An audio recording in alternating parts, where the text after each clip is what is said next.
Bonjour, aujourd'hui on va parler de la caséine qui est une protéine qui peut être intéressante pour certaines personnes. On a la caséinate de calcium, la caséine micellar, isolat de protéines de lait.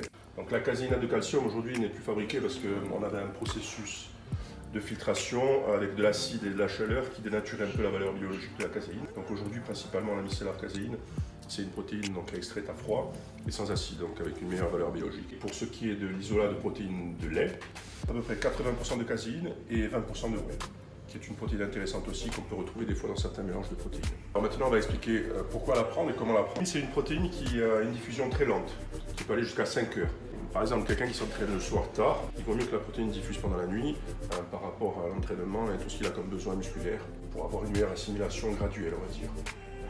Ça, c'est la première raison pour les gens qui veulent construire du muscle et qui s'entraînent assez tard dans la journée, voilà, en général. Ensuite, on a une deuxième raison de la prendre, c'est les gens qui font un régime de sèche et qui veulent avoir une protéine, on va dire un peu coup de faim, qui dure longtemps en termes d'assimilation.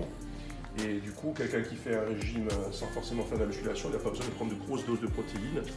Ça permet de réduire les doses de protéines et d'avoir un effet coup de faim et d'avoir quand même un apport de protéines de qualité dans une diète pour un régime.